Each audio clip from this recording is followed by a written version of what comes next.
आप पहले अपने घर को तो पूरा कर लें, आपसे वही पूरा नहीं हो रहा। यहाँ लोगों को खुराक पूरी नहीं मिल रही है, यहाँ लोगों को फल पूरा नहीं मिल रहा, यहाँ लोग अनार जो है, जो अनार मैं कल तो कीमत सुन के तो मेरे तो धुआं निकल आया 800 रुपए किलो के। मैं तो कहा ये क्या हो गया इधर पाकिस्तान में, क्या अनार जो है वो भी इंपोर्टेड हम खाएंगे सारा कुछ, लोकल कुछ भी नहीं मिल रहा। अंगूर कोई पता ही नहीं है हमें, 800-600 से नीचे अंगूर ही नहीं आया इस दफा। पाकिस्तान में गाड़ी 42 लाख रुपए की मिलती है, वही गाड़ी इंडिया में जो है वो 16-16.5 लाख रुपए की है। जो पाकिस्तान में 18 लाख रुपए की गाड़ी है वो इंडिया में, आप कीमत की करेंसी का फर्क निकाल लें, डबल होगी हमारे से उनकी। वो 6-6.25 लाख की मिलती है, यहाँ पे वो 18 लाख की मिलती है, 1 गुना 3 गुना ज्यादा। दवाइयां को आपने बढ़ा दी, 1300 रुपए की गोलियां कर दी आपने ब्लड प्रेशर की, तो मेरा तो ब्लड प्रेशर ऑटोमेटिकली ऊपर चला जाएगा जब मैं ऊपर जो सुनूंगा। अब आप कहते हैं जी हमने ईरान के साथ बड़ी हमने पिंगे बढ़ानी है, ईरान आपके साथ कब खड़ा है मुझे बता दें? ईरान तो हमेशा इंडिया की तरफ था। बांग्लादेश ने तरक्की तब शुरू की थी जब वहां पे एक तरफ स्ट्राइक चल रही होती थी और दूसरी तरफ कंटेनर जो होते थे उनका डिपार्चर डिले नहीं होता था, जो उनके एक्सपोर्ट्स के कंटेनर होते थे। और ये जब बात हमने 90 की दिहाई में वहां से सुनी तो हमें लगा कि अब ये मुल्क आगे निकल जाएगा, तो निकल गया जी, फिर साढ़े तो आगे निकल गया। असलान भट्टी साहब, ये तो मेरा मतलब है कि हम $1 कमाना यूरोप में या £1 कमाना, यूरो कमाना यूरोप से और $1 कमाना अमेरिका में, वो ज्यादा मुश्किल है एज कम्पेयर टू दैट कि हम ईरान और अफगानिस्तान को अपनी एक्सपोर्ट्स बढ़ाएं, जिनकी रिलायबिलिटी भी ज्यादा है, जो जोग्राफिकली भी हमारे नज़दीक हैं, और यहाँ पे अब सिक्योरिटी के भी कोई ज्यादा मसाइल नहीं है। सी पैक के तहत सड़कें वड़कें बन गई हैं यार, तो ये हमारा एक्सपोर्टर इधर क्यों नहीं देख रहा, मेरा मतलब है। भाई साहब, मैं तो इस बात से परेशान हो रहा हूँ कि आपने जो आज टॉपिक रखा है आफरीन है आप पे, कि पाकिस्तान में आपका जो एक्सपोर्ट का आपको एक कीड़ा है वो पता नहीं क्यों बार बार आपको तंग कर रहा है, मेरी तो समझ में नहीं आ रही। आपने क्या एक्सपोर्ट करना है मुझे बताएं अफगानिस्तान, और क्या एक्सपोर्ट करना है आपने ईरान में? अब ये सिर्फ थोड़ी सी अगर यूनाइटेड नेशंस का एक कोई उनका डाटा है ऑफिशियल जो पूरी दुनिया की ट्रेड देखता है, उसका अगर आप देखें तो उसके तो हालात और ही हमें कुछ बताते हैं कि 2000 जो अफगानिस्तान की आपके साथ ट्रेड थी जो 2011 में थी वो थी $2.6 बिलियन की। वो घटते घटते अब रह गई सारी $1 बिलियन के पास आसपास।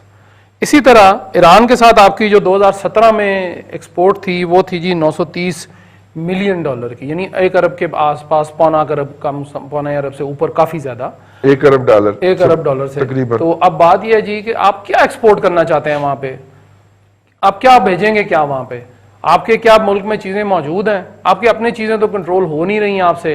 आटा यहाँ पे महंगा कर रहे हैं, ठीक, पूरी नहीं हो रही। आटा आपने महंगा किया, वो सारा अफगानिस्तान स्मगल हो गया। चीनी आप करते हैं तो वो कहीं और चली जाती है। आटा सस्ता महंगा किया, महंगा किया, महंगा हो गया ना। चीनी आप करें, चावल यहाँ से भेज के देख लें, ऑलरेडी 200-250 रुपए किलो चावल है हमारे मुल्क में, तो वो आप मुझे बताइए वो एक्सपोर्ट कर देंगे तो वो 500 पे चला जाएगा। दावा यही है कि जखीरा अंदोजों को उल्टा लटका देंगे, फलाने को ये कर देंगे, आप एक्सपोर्ट करें, हम आपको फैसिलिटीज देंगे। किधर फैसिलिटीज देंगे? मैं और आप मिलके मुझे बताइए, कंपनी बना लेते हैं, हम भेज देते हैं चीजें, मैं आपको जो पैसे आपकी जेब में जो पेट्रोल डालते हैं हम वो भी हमारे से ले लेंगे हुकूमत।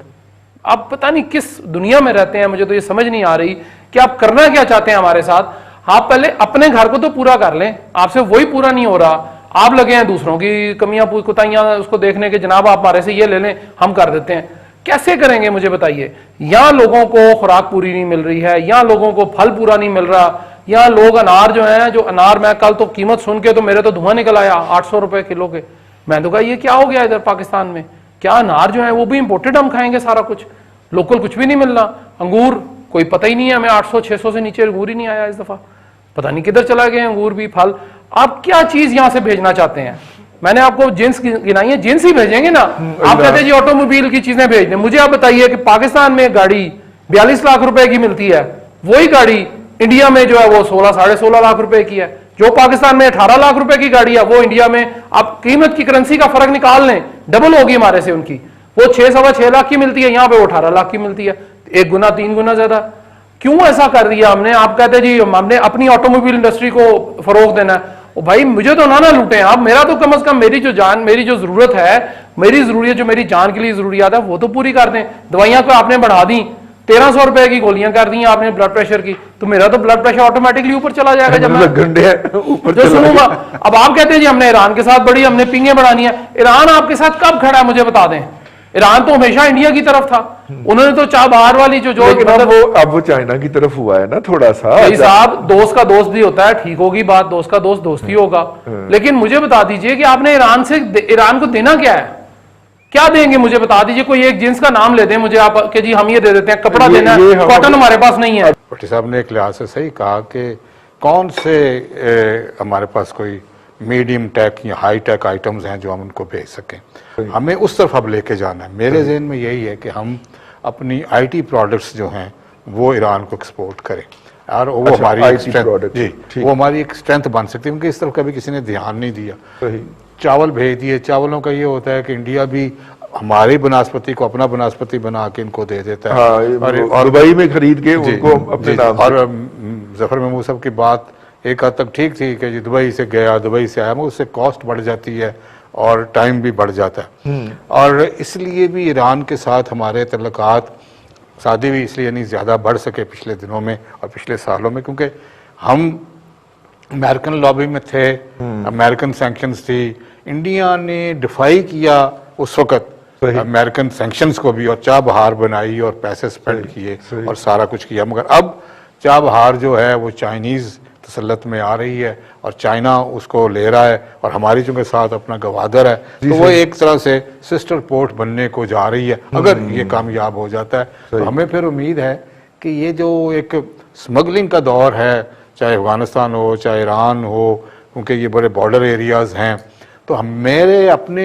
सदरी में मैं भी ये भी चाहूँगा कि बॉर्डर मैनेजमेंट पे भी काम किया जाए और इसमें हम कस्टम और इसमें हम फिर पाकिस्तान हाउस की जो जफर साहब ने बात की है उसके बजाय बॉर्डर पे हम ऐसी फैसिलिटीज़ क्रिएट करें कि वहीं से चीज़ खरीदी जा सके, वहीं से चीज़ कॉमन एक एरिया डेवलप किया जाए जिस पे चीज़ें बेची जाएं और ख़रीदी जा सकें।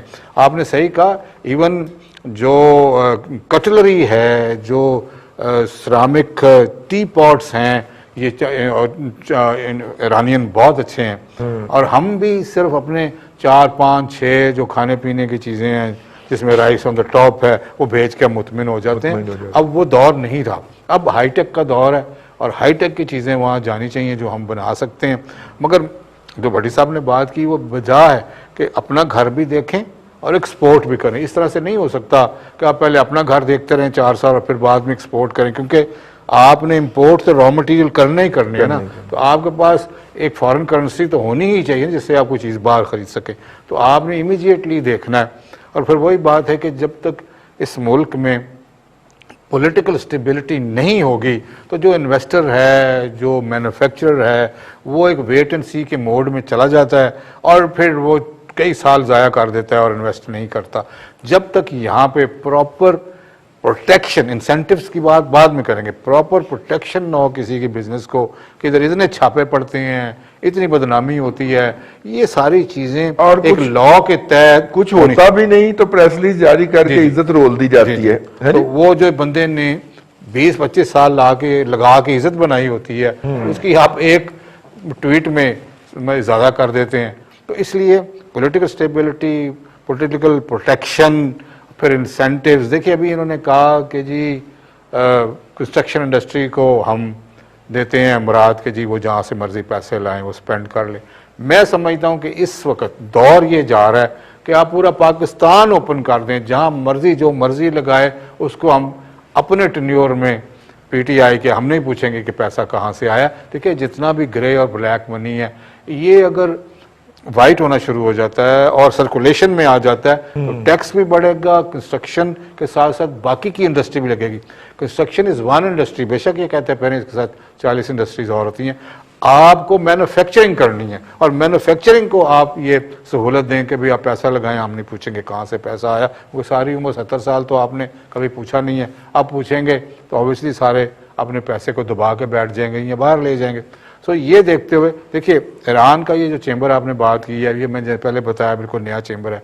इसकी इंशाल्लाह वेबसाइट क्रिएट करेंगे, इसके ऊपर डेटाबेस बनाएंगे कि हमारे क्या चीज़ें जा सकती क्या आ सकती। इसका अभी तक ऐसा काम नहीं हुआ। वीज़े की रिस्ट्रिक्शन है उसको हम ईज आउट कराएंगे, बॉर्डर मैनेजमेंट की बात करेंगे, बैंकिंग सेक्टर की बात करेंगे कि किस तरीके से ईजिली पैसा आ जा सकता है। लोग जो कर रहे हैं ना वो बड़े कर्ब के आलम में ईरान के साथ कर रहे हैं उनको कोई इतनी ईज ऑफ डूइंग बिजनेस नहीं है, सही। तो ईज ऑफ डूइंग बिजनेस हम क्रिएट करेंगे। Ease of doing business. जी भट्टी साहब कुछ ऐड करना चाह रहे हैं? जैसा मैं सुहेल साहब की बातें सुन रहा था, उसमें इन्होंने कहा जी आईटी प्रोडक्ट है। मुझे तो ये समझ नहीं आई बात, वैसे मैं इनसे बाद में प्रोग्राम से पूछ लेता हूँ आईटी प्रोडक्ट्स हम कौन सी ऐसी बना रहे हैं जो ईरान हमारे से बेहतर नहीं बना रहा। दूसरी बात कि तमाम जितने हमारे हाई कमीशंस हैं या एम्बेसीज हैं, ऑलरेडी ईरान के साथ हमारे सफारती ताल्लुकात तो बड़े अच्छे हैं। बिल्कुल ठीक है। तो जो एक कमर्शियल अटैची एक पोस्ट होती है, उसका क्या काम है? हाँ? अगर सारे उसका काम काम जाके तनख्वाह लेना है तो अगर और सब अपने देखें- कस्टमरों के लिए कोई बिजनेस अपॉर्चुनिटी तलाश करना है। हाँ, अब उन्होंने कहा कि एक बात सोहेल साहब ने और बड़ी अच्छी की जी, पॉलिटिकल स्टेबिलिटी। तो हमने वो एक उससे पहले वो जो जफर साहब थे वो कह रहे थे जी कि एंगेज करें इदारों को, तो हमने तो सारे इदारे एंगेज किए हुए हैं अपोजिशन को पकड़ने दकड़ने के लिए, तो हमने तो कोई छोड़ा ही नहीं है।